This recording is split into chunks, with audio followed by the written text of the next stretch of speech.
Yo, what's up, SUPA peeps? Another day of SUPA chemistry. All right, so we're gonna start working with solutions a little bit. All right, so let's start by defining, we're talking about an aqueous, A-Q-U-E-O-U-S solution. And it's AQ. So aqueous means that the substance has been dissolved in water, which makes it a homogeneous solution. So let's write this. If I say, let's look at the difference between NaCl liquid and NaCl aqueous. Right, so to make NaCl liquid, all right, I would take NaCl solid salt. I would add heat. It would reach its melting point, and I would produce NaCl liquid. It's just pure NaCl. That's very different than this guy. Okay, to make NaCl aqueous, I would take NaCl solid. I would dump it into water. It would dissolve. And then I have a mixture of NaCl and H2O. And that would be my NaCl aqueous. So as soon as you see aqueous, you have both of these. Liquid, it's just pure NaCl. Right, now, when we're dissolving in water,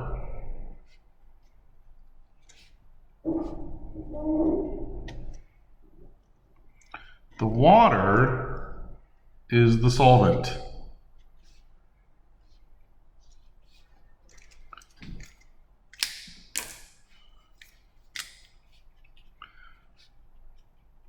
The stuff we dissolve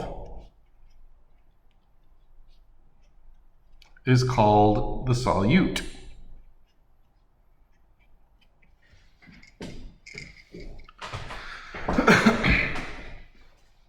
Now, in your chemistry class, when we were talking about dissolving, we use this phrase, like dissolves like.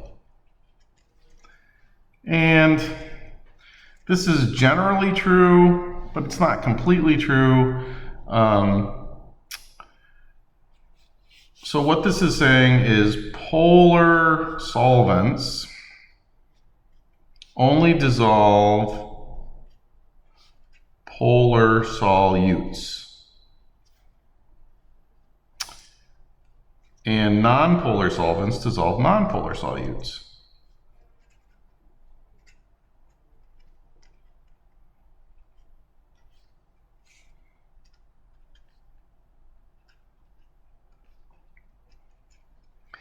It's not as clear cut as that though. All right, so for example, water is very polar.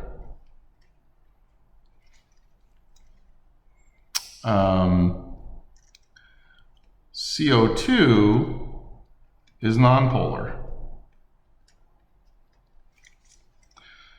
CO2 will dissolve into H2O. If it didn't, okay, there probably wouldn't be any life on this planet. And here's why. So in the ocean, okay, we have fish and there are mammals, okay, and plants and stuff, right? Cellular respiration produces carbon dioxide. Where does that carbon dioxide, what does the fish do with that carbon dioxide? Well, they get rid of it into the water, all right? So small amounts of CO2 will dissolve into water, all right? So this saying of like dissolves like, generally works, but it's not perfect. And we'll eventually talk about small amounts of stuff that are soluble in water, right, in different things. Okay, so there's what's called slightly soluble.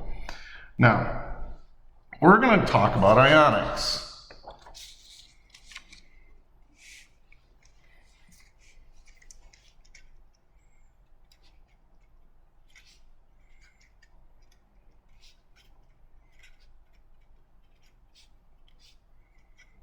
Okay, so we're going to talk about dissolving ionic compounds in water. Now remember, our ionic compounds, these are our salts. Okay, so for example, NaCl solid, if I put it in water, will dissolve. And when it dissolves, it actually breaks these ions apart, and we get Na plus aqueous ions and Cl minus aqueous ions. Right, so the NaCl dissolves into the water. Right, now, why does this happen? Why does this happen in ionics? Well, if we look at NaCl, it's an ionic, right? The Na gives up an electron to the chlorine. It's -1 charge. Okay, so we've talked a little bit about this. This is our dot diagram. And this is being held together by an electrostatic attraction. In other words, the positive of this one is attracted to the negative of that one, and there's an attractive force between them. That's what holds them together. Now, if we put this in water, if you remember back to your chemistry class, water has a bent shape, and it's very polar. In other words, this side of the molecule becomes very, very, very negative, and this side becomes very, very positive. Okay. So this molecule interacts with the NaCl. So when we put the salt in the water molecule actually interrupts this electrostatic attraction. Okay, so this is called a dipole, and it's actually a very strong dipole. So the strong, let's write this down.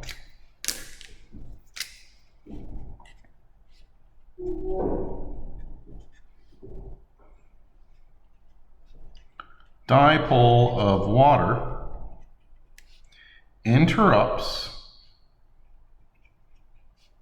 the electrostatic attraction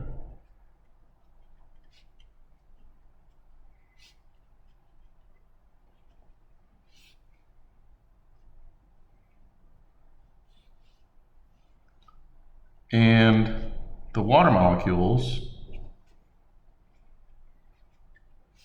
surround the ions in solution. And this has a special name. This is called molecule ion attraction.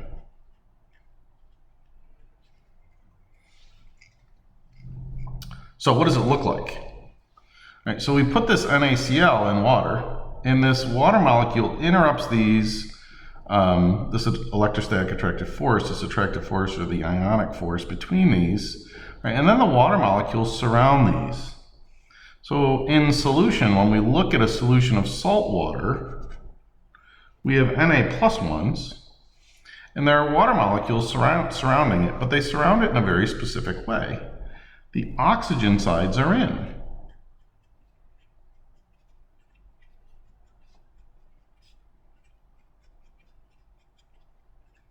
Why are the oxygen sides in?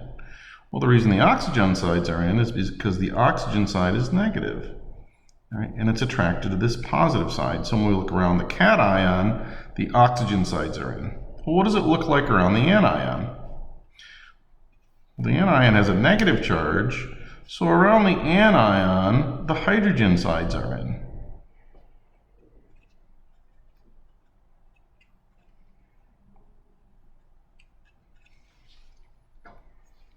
because the hydrogen side is positive. Okay, so this is why salts dissolve in water, because of molecule ion attraction. It's why salts dissolve in water. Now, we're going to continue this, and we're going to start talking about ionic equations.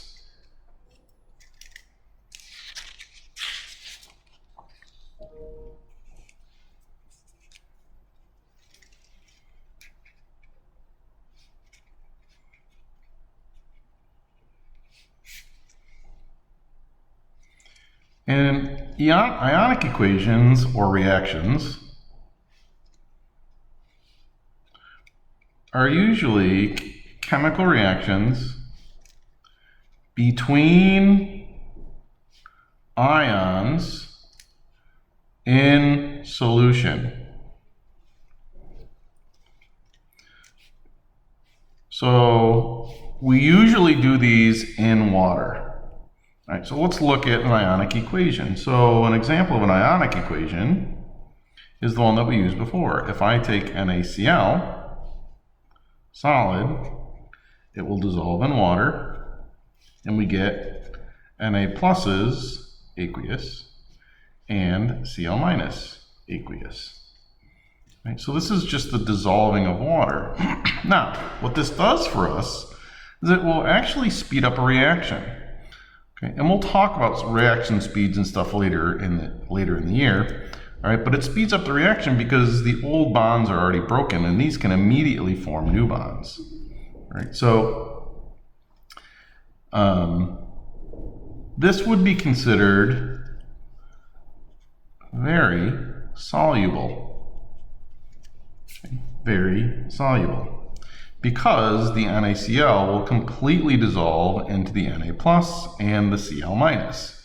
Right, so most of our ionics are very soluble. Now, let's write the equation for the dissolution of silver nitrate. So let's say we have some AgNO3, solid, and I put it into water. Well, it's going to break the ions up. Okay, in this case, we have an Ag ion and we have a nitrate ion. And the molecule ion attraction, or the water, will come in here and it'll disrupt this attractive force. And we'll end up with Ag plus aqueous and NO3 minus aqueous. So these will dissolve because of molecule ion attraction. They will split apart, and again, this is very soluble.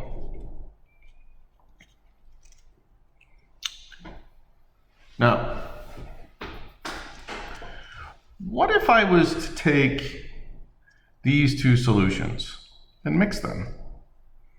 Okay, so what if I took this solution up here of the sodium chloride and this solution right here of the silver nitrate, so I have them in two beakers, and I mix them together? What would happen?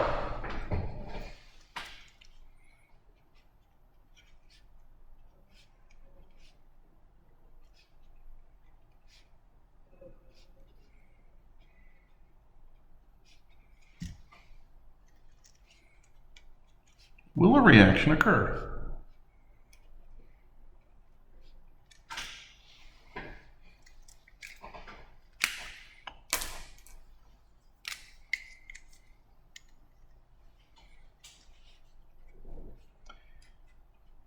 If a precipitate forms, a reaction occurs. Now, what's a precipitate? So if I take two liquids, they could be clear liquids, doesn't matter. If I take two liquids that they're aqueous solutions, not necessarily, I guess, but if I take two liquids and I mix them together and a solid forms, okay, a solid forms and it separates and sinks to the bottom. That solid is called a precipitate.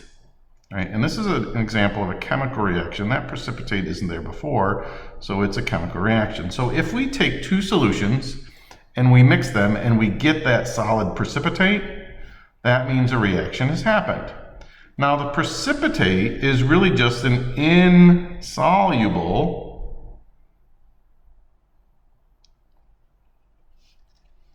compound, which means it will not dissolve in water.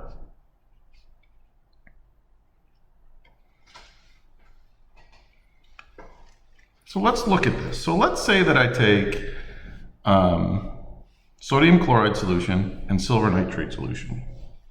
So I have NaCl aqueous plus AgNO3 aqueous. Okay, and I'm going to put those together. Now you have to understand, what does this really mean? Well, in this beaker, I have Na plus aqueous ions and Cl minus aqueous ions, and we're mixing it with Ag plus aqueous ions and NO3 minus aqueous ions. That's what this is telling me because of the AQ, okay, that I really have these different ions in here. Now, you probably recognize this type of reaction. Okay, so this is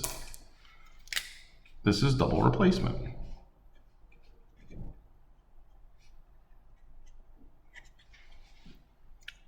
Now, what that means is the positive of the first is going to go with this one, and the positive of the second is going to go with this one. So we could actually figure this out. All right, so let's go ahead and write that. So the Na is going to go with the NO3.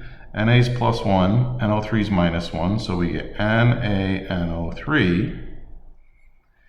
And we got Ag mixing with Cl, so we get AgCl. Now, the question is one of these, that's all we need, is one of them insoluble? All right, so let's talk about that for a minute. When you were in chem, you were given this. You had this chart.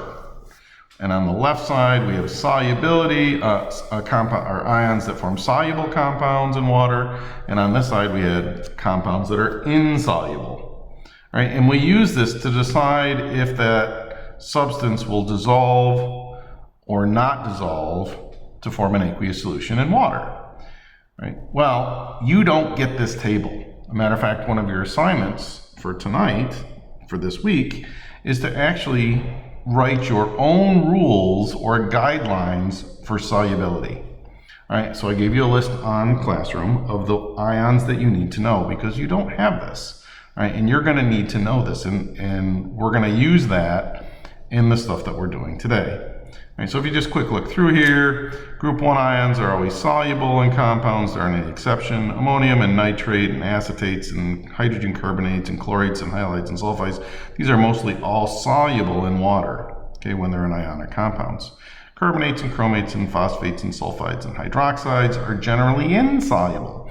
Now they do have some exceptions, and you do need to know those exceptions. So when you're going through and figuring out your solubility rules, okay, make sure you have all the ones that I've listed, all right, and if there are exceptions, you need to make sure that you write those down too. All right.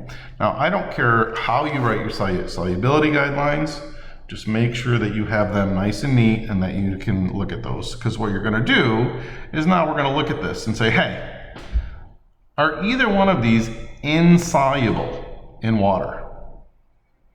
Well, Na is a group 1 ion. Group 1 ions are always soluble. Okay. They're going to break apart into ions. Silver chloride. Right? So chlorine is a halide. The halides are usually soluble, except when they're with silver. So this actually is insoluble. It will form a precipitate. So what does that look like in the equation down here? Well, this means if it's soluble, it means it's an aqueous. If this is insoluble, it's a solid. So what does it look like down here? Well, if it's an aqueous, we get Na plus aqueous and NO3 minus aqueous, plus AgCl solid. So if I mix these two solutions, a reaction would happen because the silver would react with the chlorine to produce silver chloride. Now, what does the Na and the NO3 do? Well, they do nothing, right? They're on both sides of the equation, but they're really doing nothing. Okay. So they're just kind of sitting there. So we have a name for those. So for this guy and for this guy, they're on both sides of the equation. They do not participate in the reaction.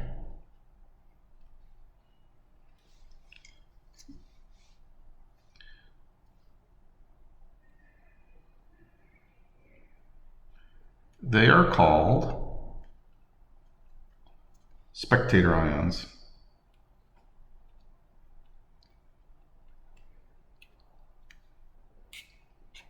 Okay, so the Na plus and the NO3 are on both sides of the equation. They don't take part in any type of reaction.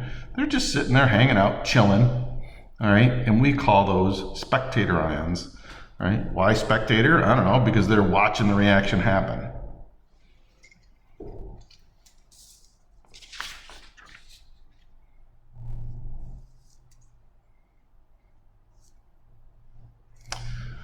Now, this right here, okay, this equation right here, and let's circle it, I guess.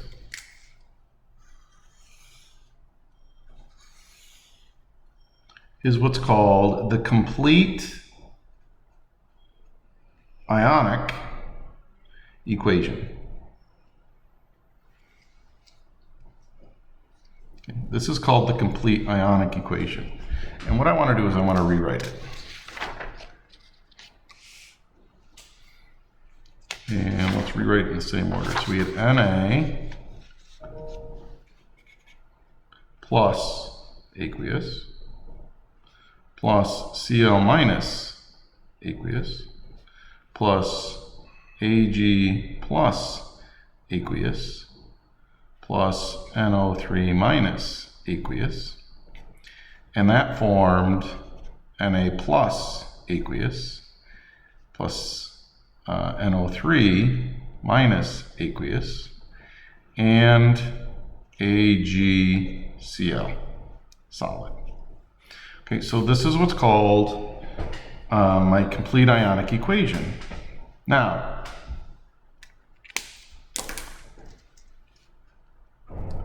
since the Na plus and NO3 minus are spectator ions,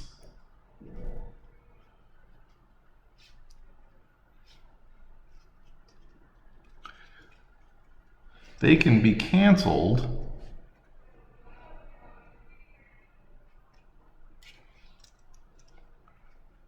from both sides of the equation. They're really not part of the reaction. All right, so I got an Na plus on this side, boop, and an Na plus on this side. They kind of cancel each other out. I have an NO3 minus on this side, and I have an NO3 minus on this side, so they both cancel out. So I can rewrite this equation. I can say Ag plus 1 aqueous plus Cl minus 1 aqueous goes to AgCl solid. This is called the net ionic equation.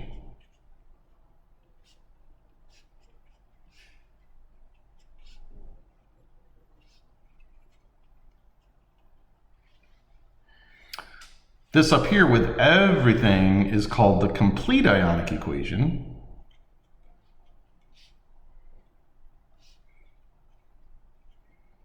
So these are all the ions that were involved.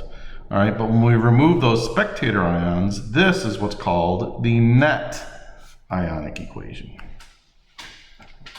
And you need to be able to write these net ionic equations. Now, really what the net ionic equation really is, it's really just giving us the reaction that's happening when those two solutions are mixed. So let's try another one. I think I'm gonna use a whole sheet of paper. Write the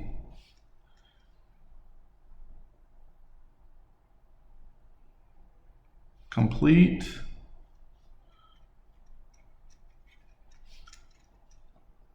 ionic equation and the net ionic equation for COCl2 with Na2S. All right, so let's look at each one of these compounds. Cobalt chloride, COCl2. If we were to look at this ionic compound, all right, if you look at the solubility rules, the halide is always soluble, right? It's always soluble except if it's with silver, lead, and mercury. So this is soluble.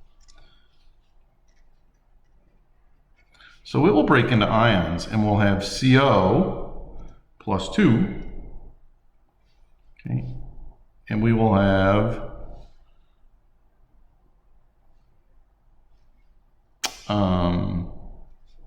2 Cl minus 1s, and these would be aqueuses. Let's look at Na2S.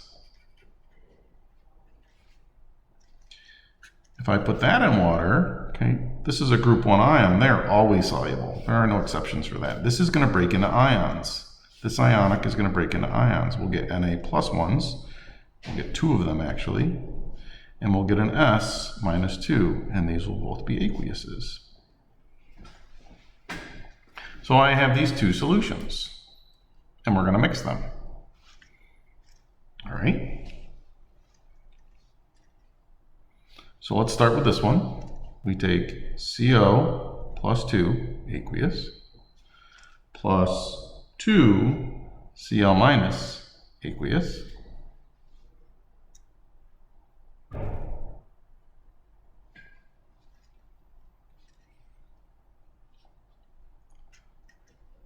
not an arrow, plus Na plus 1 aqueous, and there are 2 of them, plus S minus 2 aqueous, okay, and we have to figure out what it's going to go to. Well, it's double replacement again. All right, so if this was to happen, we would get NaCl and CuS. Now, if we look at our solubility rules, NaCl in water is soluble. Okay, so this is going to stay as Na plus and Cl minus, aqueous. This is actually insoluble. It's going to form a precipitate. So this will be Cu solid, CuS solid. So if I was to rewrite this, CO. SO plus 2 aqueous, my bad, plus 2 Cl minus aqueous, plus 2 Na plus 1 aqueous, plus S minus 2 aqueous, turns into Na plus aqueous, plus, actually I got to balance, I have 2 of these, 2 Cl minus aqueous, plus COCS solid. this right here is our complete ionic equation. Now, can we figure out what our spectator ions are? Well, these two NAs are on both sides, and these two Cl minuses are also on both sides. Okay, so these guys are my spectator ions. And when I go to write my net ionic equation, those cancel out. Okay, so I would get CO plus 2 aqueous. That cancels because it's on both sides. This cancels because it's on both sides. Plus S minus 2 aqueous goes to CO solid, COS solid. Okay, so this would be my net ionic equation. And this is the actual reaction that's happening when we mix these two solutions.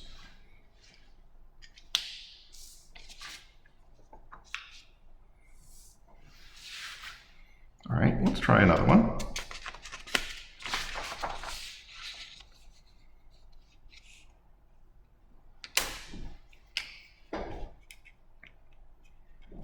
Write the complete ionic and net ionic equations when NaCl aqueous and calcium nitrate, CONO3 aqueous, are mixed. Okay, so I want you to try this one, and then we'll go over it. Okay, so we're mixing NaCl aqueous and Cu, copper nitrate aqueous. See if you can come up with your complete ionic and your net ionic equations. Okay, so pause the video, do it, and then I'm going to talk about it.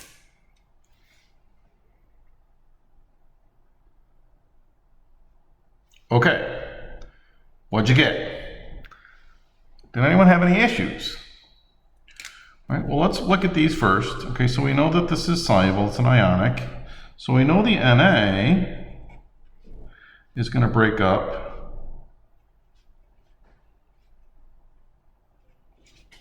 and this is also soluble, nitrates are all soluble. So we end up with Cu plus 2 and 2 NO3 minuses, and these are both aqueous. And again, this is going to be double replacement. So the Na is going to go with the NO3, so we end up with NaNO3. And the Cu is going to go with the Cl, and we end up with CuCl2. Now, okay, let's look at solubility rules. Well, this is a group 1, it's always soluble. Okay, nitrates are always soluble. So this is soluble. It's going to form or stay as Na pluses and NO3 minuses. What about this guy? Well, you have a halide. These are always soluble except with silver, lead, and mercury. Well, this is copper. So this is also soluble. So it's going to stay as Cu plus 2 and 2 Cl minuses. These are both aqueuses.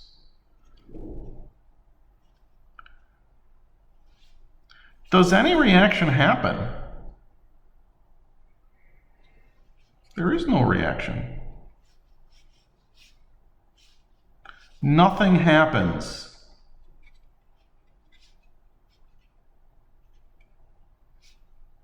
When I mix these two solutions. So if I take the solution of the salt solution of NaCl and I just dump in the copper nitrate solution, Now I just have a solution with all of these ions in it. Okay. So there is no reaction. So there is no complete ionic or net ionic equations because there is no reaction.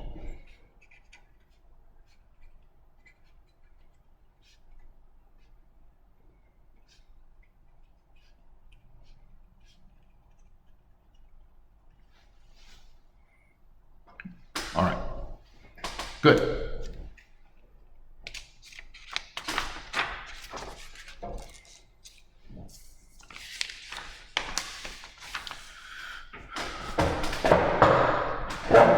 So the next thing I want to talk about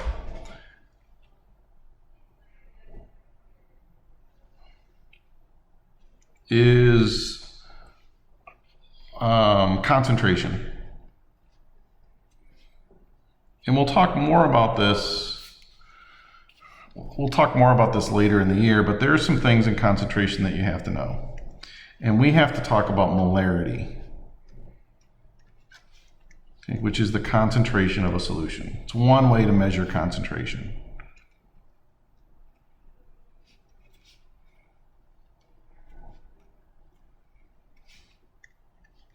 And molarity is capital M. Okay, make sure it's a capital. So molarity equals the number of moles of solute over liters of solution. Moles of solute over liter solution. So if the molarity is high,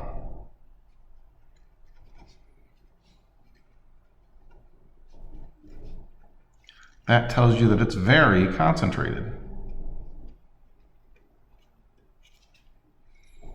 If it has a low molarity,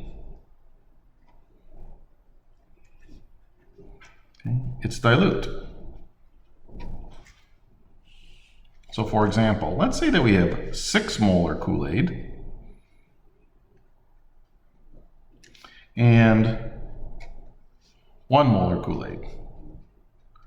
Which one do you think you'd rather drink? Well, I don't have to do any math to figure that out. Okay, what is this number telling me? Okay, it's concentrated. Okay, that's a pretty big number compared to this guy. This is a low number. So the larger the number, the higher the molarity, the more concentrated the solution. So I would definitely want to drink the 6 molar Kool-Aid over the 1 molar Kool-Aid. Now you see this in lab already. So we've used HCl, and if you look at the bottle, it usually says either 1 molar HCl aqueous or 3.0 molar aqueous, well, HCl aqueous. This is just giving you the concentration. So 3 molar is much more concentrated than the 1 molar. How do I get the HCl? And some of us have talked about that already. Actually, when I get it, it's 12.0 molar HCl, which is extremely concentrated. And if I ever gave you that, I would be in deep trouble. All right. So this is just the concentration, and it's the amount of moles of the substance dissolved in liters of solution. Right. So there's also another formula that I want to give you for molarity. It's really the same thing, all right, but it just combines some things. So another formula that you can use is molarity equals mass in grams divided by the molar mass, remember, which is the GFM, times liters of solution. These two formulas are actually the same exact thing. All right, basically what I've done, okay, up on the top one we have moles of solute. Well, that's really still right here, okay? If you take mass over gram formula mass, that's moles. all right? So it's just breaking that apart. Sometimes this is just easier to use depending on what you're given, all right? Depending on what you're given. So let's try a couple.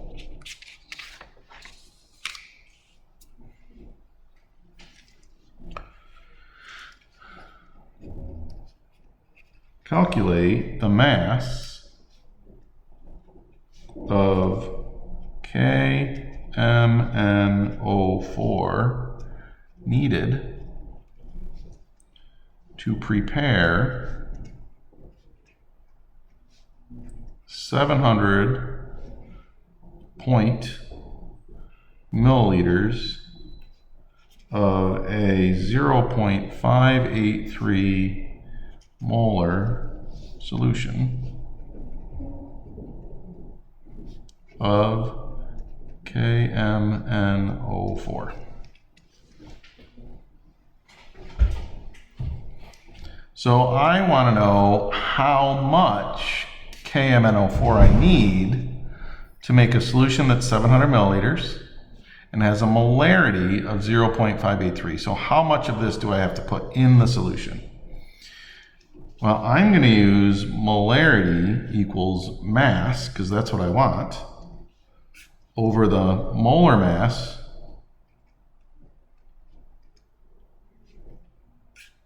times liters, okay, times liters. So I'm going to need a couple things here. I know the molarity already. I know that that is 0.583 molar. I'm trying to figure out the mass that I need to make that solution. So I need the GFM, or the molar mass, of KMnO4. All right, so I got Ks, I got MNs, I got Os, I have one of these, I have one of these, I have four of these. This is 39.1, Mn is 54.9. O is 16.0, we multiply across 39.1, 54.9, and 64.0. We add that all up and we get 158.0 grams per mole. So that's up here.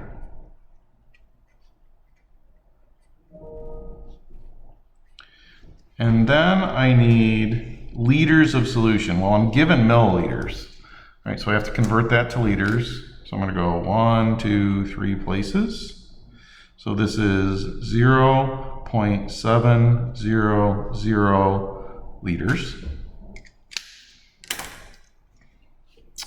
If I cross multiply and solve for x, it turns out that I need 64.5 grams of KMnO4 to make this solution. Okay, so this is an example. Now, how would I make that solution? How would I actually make it? Well, I would need a flask or a graduated cylinder or something. All right, so I would go to an electronic balance and I would measure out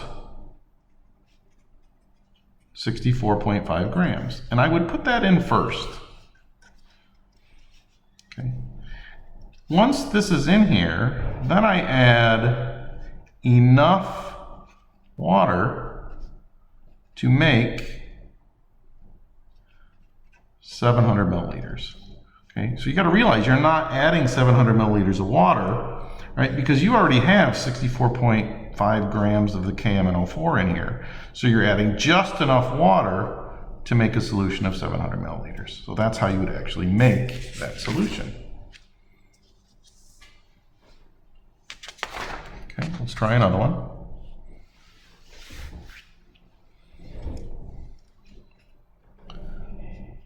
Calculate the volume in milliliters of a 0.215 molar sulfuric acid solution containing 0.948 grams of H2SO4. Well, again, I could calculate moles first and then just put it into molarity equals moles over liters, but in reality, it's just as easy to do this. Molarity equals the mass over the GFM times liters. Again, I know my molarity. I know the concentration is 0.215 molar. I know what the mass is this time. Okay, it's 0.948 grams. I need to calculate the GFM, and then my volume will be X. Okay, so now I need the GFM of H2SO4. All right, so I have H's and S's and O's, and I have 2 of these, and 1 of these, and 4 of these. Hydrogen is 1, sulfur is 32.1, and oxygen is 16.0, 2.0, 32.1, 64.0, and we get 98.1 grams per mole. And that goes here. Right, when we solve for X, we get 0.0449, and that's in liters. Okay, so this is going to be in liters, so be careful with that. It asks for milliliters, so I have to convert this. So this would be 44.9 milliliters. These are pretty easy equations to use.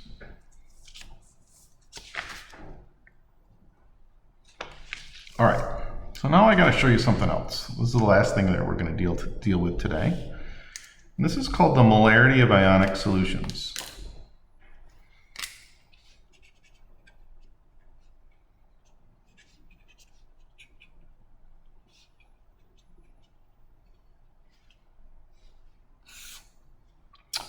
Remember, our salts or ionic compounds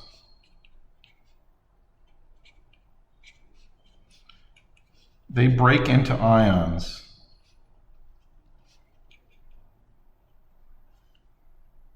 So for example, let's say I have some magnesium chloride. Okay, this is soluble in water. If I put it in water, I get Mg+2 aqueous, and I get Cl-1 aqueous. I get 1 of these, but I get 2 of those. Okay, I get 2, so for every 1 magnesium chloride solid particle, I get 2 magnesium atoms. Excuse me, I get 1 magnesium atom and 2 chlorine ions. All right, so this is a 1 to 1 to 2 ratio. So now, what if I put 1 mole of MgCl2 in water? How many moles of Mg+2 would I get? Well, I would get 1 mole of Mg+2. I would get 2 moles of Cl- though, because for every 1 of these, I get 2 dissolved ions. So when I put this in solution, I'm actually putting in 3 ions in the solution. So my solution contains a mixture of ions, and each ion has its own molarity. So if I was to look at this solution, the chlorine ions would be twice as concentrated as the magnesium ions because I'm only putting 1 mole of magnesium in and 2 moles of chlorine ions, right? So let's look at another equation just for fun. Let's say that I have K2CrO4. Okay, so this is soluble, it's a salt, it will dissolve. So what does it dissolve into?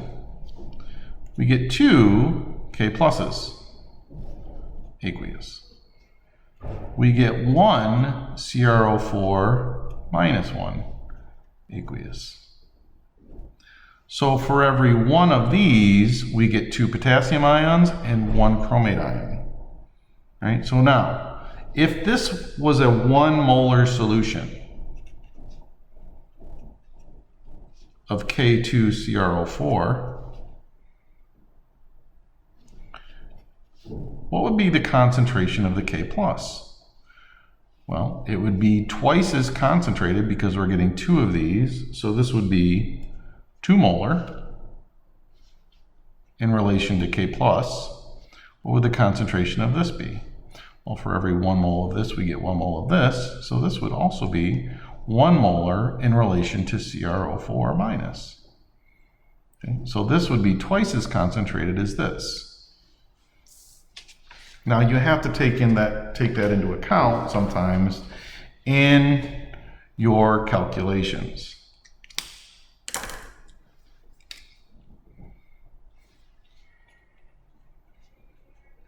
Calculate the molarity of the ionic species in 250 milliliters of an aqueous, aqueous solution containing 1.85 grams of ammonium sulfate.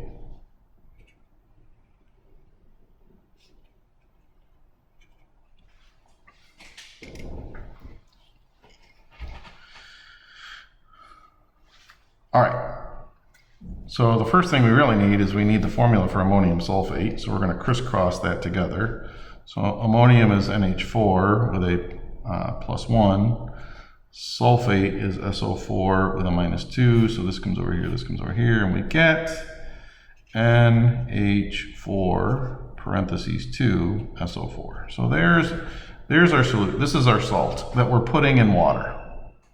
Right, so the very first thing we want to do is we want to calculate the molarity of this solution.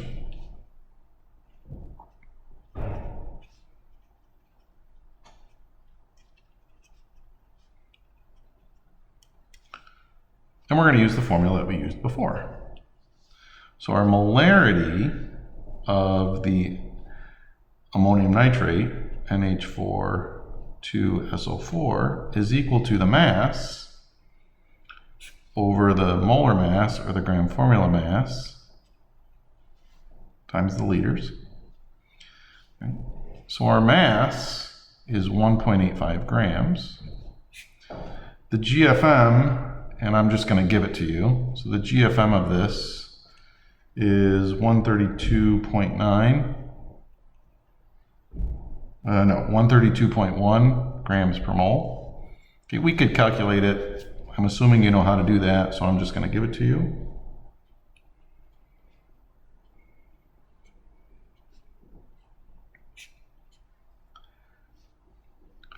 We have 250 milliliters, which is 0.25 liters.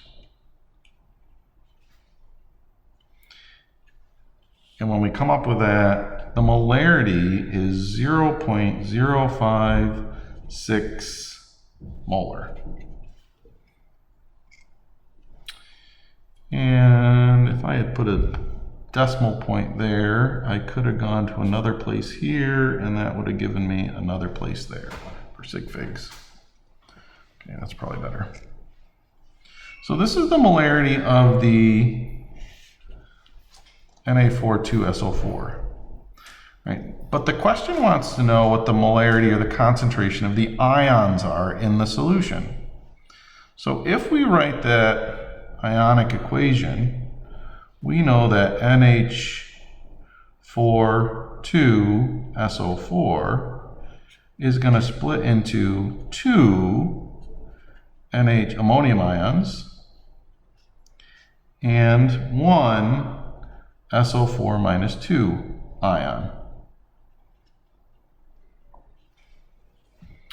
So now we know the concentration of this. The concentration of this was 0.560 molar. So what is that going to mean for this guy? Well, the concentration of this ion is twice of that. So I'm going to have to take 0.260, hold on, what did I do? 0.0560 molar, sorry. So we're going to take 0.0560 molar times 2. So this is going to be 0.112 molar. Okay, this only produces one of these, so it's the same as this. So it will be 0.0560 molar. So this is the concentration of the ammonium ion, and this is the concentration of the sulfate ion. Because it's produced, this one produces 2 ions, so it's got twice the concentration as that one. Okay, that's where we're going to stop today. You have to work on those solubility rules this week, and you need to, you got some textbook work that you have to work on that'll take you through some of this stuff. And we will continue with chapter 4 next class.